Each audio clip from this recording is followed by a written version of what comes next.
What's up guys, Sean here. Just wanted to do a quick little video, show you guys the two most recent edges that I sharpened. One of them being my 15V Manix 2. This is my personal knife. Absolutely obsessed with this thing. I laid the angle I laid the edge back to 15 degrees per side. If I had to estimate, the factory edge was maybe 17 or 18. So a couple degrees lower than the factory angle. And then of course, anytime you bring an edge to a polished, a mirror polish, it's really gonna make that bevel pop. And it gives the illusion that it's, well, not an illusion, but it does make it appear a little bit larger than it actually is. You know, I've seen it be a controversial topic over time, where there's some people that really aren't a fan of large edge bevels. And it's not that I personally love a large edge bevel. I just like a knife to cut very well. And the large edge bevel is oftentimes the side effect of, it's just a result of making this knife cut to my satisfaction. So the thicker that a blade is behind the edge, the larger your edge bevel is going to be at a specific angle. So say on like a Hinder XM18, you can do an edge at 20 degrees per side that will look essentially like this, maybe even a hair larger. But if I did 20 degrees per side on this, it would look much smaller. It would look a good bit smaller than the factory edge, you know, right out of the box. So your thickness behind the edge determines the size of the edge bevel. So, you know, on thicker knives like XM18s, Chris Reeves,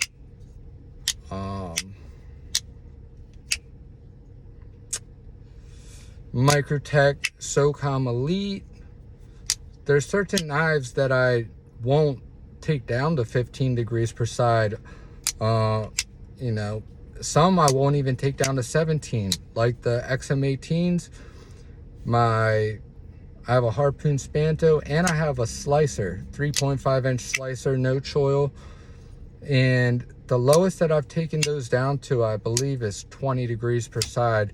And those edge bevels are pretty damn big. I mean, they're larger than this for sure. And I didn't do that because I wanted those edge bevels to be large, or you know, I didn't do it because that's how I wanted it to look. I like the factory clean look just as much as the next guy, but you know, I buy these knives, I want them to perform. And you know, you just can't, you can't argue with physics, you know what I mean? So if a blade has a thicker geometry, no matter how sharp you get the apex, it's not gonna cut as good as if you lay that edge back a couple degrees. You know, the more you lay it back, the better it's gonna perform, the easier it's gonna be initiating the cut. It's going to pass through material easier. All of the above, when it comes to cutting, it's going to do better. And it's also going to hold that edge for longer. So you get increased edge retention also. So that's a major plus. You know, when you lay the angle back, you have less resistance, less friction, less heat, which equals less wear on your edge, less wear on the apex, because there's less resistance going against it, less friction, And when you're cutting abrasive materials like cardboard and stuff, that makes a big difference in how long your knife can hold that super keen, nasty, sticky, sharp apex. You know, I'm talking whittling hair, you know, sharper than shaving. So when I say sharp, just know as a reference, I mean like sharper than shaving. I mean whittling hair, you know, zigzagging through phone book paper. I mean like very impressive. That's what I mean by sharp. A lot of people's standards of sharp is just if you can shave hair with it, but there's even different levels of that, because you know, I've had knives that I could shave hair, but if you feel it pulling on the hair as you're shaving, if it's tugging on the hairs, pulling hairs, if it's not cutting them all clean in that first swipe, then it's not you know, to the highest degree of that standard or measurement. It would be at the lower degree, you know. So yeah, sure, it's still shaving, but even with it, the ability to shave, there's still levels to it. And then even when it comes to whittling hair, there's levels to it. When it comes to cutting film book paper, there's levels to it. So when whittling hair, you know, does it bite into the hair and either whittle it or cut straight through it every single time you pull it across? Is it every other time? Is it every couple times? You know, can you grab any piece of hair and do the same thing? Or did you have to try 10 different pieces of hair to get it to whittle to where it looks good? Same thing with film book paper. You know, does it only cut smoothly in one direction, like going across sideways on the paper? Or does it only cut smoothly through it, you know, push cutting through the film book paper straight up and down? Or diagonal? If it only cuts smoothly through the film book paper in one direction, you know, it won't do it across, you know, both ways of the grain of the paper, but it'll do it smoothly across one way. You know, that's a different level of sharpness. Yeah, sure, it's still phone book paper cutting sharp, but it's at the same time, it's not at the same level as a knife that you can, you know, do zigzags through the phone book paper. So you know, there's different levels to each test. I know there's probably a lot of you don't even really care about this, but for those of you who are into sharpening, you are, you know, knife nerds, steel nerds, it's just something, I don't know. I just pressed record and I decided I was gonna wing it. Wanted to show you guys 2 edges I just did, and I started going off on a tangent, so I just rolled with it. But yeah, so really impressed with this. Oh, the reason I got off on that topic is because Benchmade 940. This is the Blade HQ exclusive in CPM M4 blade steel that I outfitted with the Metin Boss reptilian engraved flamed titanium scales. Absolutely gorgeous. Very beautiful scales. Not sure if I'm going to keep these scales because I did honestly like the lightweight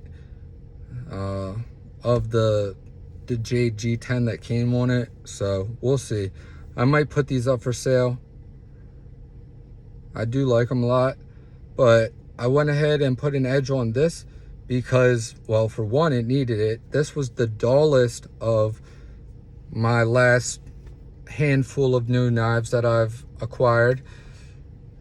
This was by far the dullest, coming in close to 200 on the best test. It was still under 200, but you know, anything over 100, I start, you know, it's not really satisfying to me, not really to my satisfaction. So I went ahead and sharpened this, and this is an example of a knife that I specifically want to keep the edge bevel small and sharpen it at a higher degree angle than I normally would. And the reason for that is because one of my first nice knives, one of my two first nice knives, one was a paramilitary 2 standard version all black S30V, and the second was a OG Benchmade 940 S30V blade, DLC coated. And both of those knives were the two knives that I learned how to really sharpen on when I finally was getting serious about sharpening. And you know, in my lack of experience or whatever, I didn't really pick a specific angle when I started sharpening it.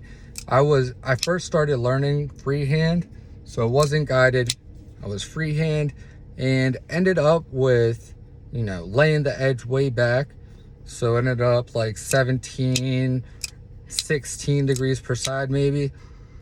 And the fact of the matter is, this blade grind is too short from the edge to the spine of the knife. It's too short of a distance to lay that edge back. It just makes it look really, really goofy on this specific knife. And you can, it doesn't take much to start actually making this blade too thin or too short. Talking about the distance from the spine to the apex. So that's something that happened on my first 940. I guess it was a little bit of a traumatizing experience in a way. After that, I really didn't carry that knife for a long time until recently, when I finally got the humility to, you know, say there's nothing to be ashamed of. It's, you know, we all have to start somewhere. So that was just, you know, evidence that I wasn't born with these abilities. You know, I had to start at the bottom just like everyone else.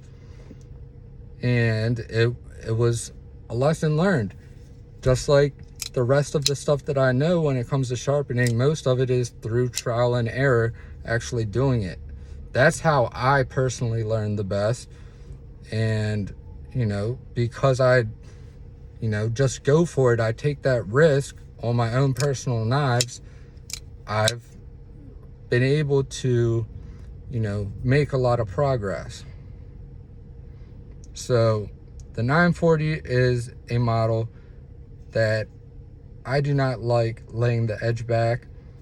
I stuck with the factory look.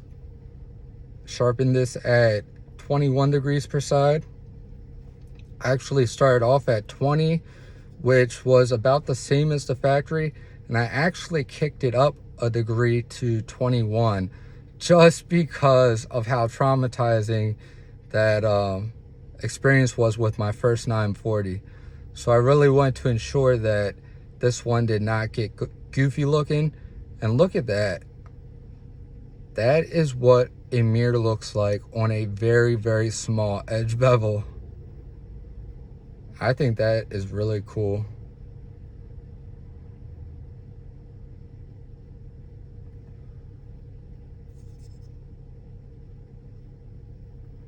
I took this one up to F400. Started with the Geneve Cerberus Dog Series. F100, then I did the F240, then I went to F400, took it off the clamp, stropped a little bit on 6 and 3 micron gunny juice on Kangaroo.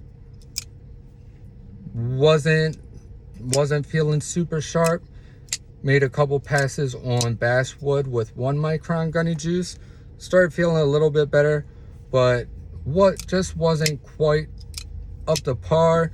Then I checked it on some phone book paper, and it just wasn't cutting, wasn't initiating the cut the way I liked. It didn't feel like it had really good bite. It did feel aggressive, but it didn't initiate the cut super easy. And once you were cutting, it wanted to get hung up a lot. And you know, I didn't have any burr left on it or anything. It's kind of odd, but it's something that I've experienced with a lot of M4 blade steel. And the only thing I can think of is that M4 does not like a polished edge whatsoever. But anyways, so I put it back in the clamp, and just out of curiosity, instead of, you know, what my experience told me to do was to go down to 240, instead I wanted to experiment just to see, and I went up to F800 instead, which, those of you don't know, the FIFA grit rating scale is different than a standard grit scale. The F400 is around 1,000, 1,200 grit. The F800 is like 2,500, 3,000 grit. So it's a very high grit stone. And yeah, so I went up to the F800, sharpened a little bit, pulled it off, took it to the basswood with 1 micron gunny juice, and this is where it's at right now. It felt pretty good on phone book paper last night. I didn't get to do any extensive testing. I only got to try a couple little cuts real quick. So I'm gonna be checking this thing out some more throughout the day. I just got to the barber shop, and I'm gonna see if I like where it's at. If not, I might have to take it back down to the F240 and go from there. But needless to say, I will figure it out. And that's just what you have to do sometimes. Even, you know, there's a lot of people that look up to me in the sharpening world. And even someone like myself, you know, sometimes there's stuff that I don't know, or sometimes stuff, it takes me trying different things to figure it out. You know, there's not too much these days that I can't figure out. Eventually, you know, I work through things, process of elimination, you know, basic stuff. But you know, and then sometimes if I'm stumped with something, if I've already tried a couple things, and I'm not able to figure it out within a reasonable amount of tries, attempts, I'll reach out to my good buddy Scott Gunn. He is pretty much the GOAT, which greatest of all time. Yeah, he's the GOAT when it comes to knife sharpening, in my opinion. You know, like him and Michael Christie, I think they're like the 2 greatest of all times, pretty much. So, yeah, anyways, Scott Gunn is the only one out of those 2 guys that I know personally and am friends with. And anytime I'm stumped, I just give him a call. He answers. He's always willing to talk. He doesn't make you feel like you're stupid or anything. He's a super humble guy, super helpful, super kind, super caring, super generous, just a really amazing guy. And his advice has helped me quite a few times. So shout out to Scott Gunn. He's also been a supporter of the channel. He's donated stuff to the channel for my first giveaway that I did, which was my 1K subscriber giveaway. He donated a bunch of stuff, and he's always been supportive of me. So really appreciate that, and I definitely look up to him. He's like a mentor, just somebody I look up to. So shout out to Scott Gunn, awesome guy, and that's one of the reasons why I can feel really good about recommending his products. Not, you know, most importantly, because they work extremely well. They're the best performing in their class. Like for pivot oils, Gunny Glide, most effective, best performing pivot oil that you can buy. When it comes to polycrystalline diamond emulsions or diamond emulsions for stropping, Gunny Juice is by far the most effective and the best that I've ever personally used, and it leaves nothing to be desired. Like I've never been using Gunny Juice and felt, oh, I wish it was just a little better in this area or whatever. Like, no, it's been 100% satisfaction, or more than 100% satisfaction every time. I mean, it still amazes me how well that stuff works. So you know, I don't recommend stuff unless I have firsthand experience with it, and you know, it's something that I would spend my own money on, or have spent my own money on, and will continue to buy. If that's the case, it's something that I will recommend to you guys, and you can be assured that it is a, you know, quality, you know, top of the line product. But anyways, I'm getting off on a tangent. I gotta get my butt inside, make some money. Wanted to show these two off, and it's been a couple of days since I've done a video, so I don't know what it is about when I pull up at the shop and I'm in the car that makes me just feel like I'm in the mood to make a video and talk. But something about being in the car is just comfortable to me. So yeah, figure why not. So anyways, hope you guys enjoy this one. I did just get 2 new knives in for sharpening, so you'll probably be seeing a little bit of footage of those. If you want to stay up to date on what I'm doing throughout the day, what I'm working on, you can catch my knife sharpening, knife content, what I'm carrying, and my barber content all over at my Instagram. So if you're not following me on Instagram, make sure you do that. It's bladesandfades_, and that's where you will want to message me, reach out to me if you're interested in getting sharpening done.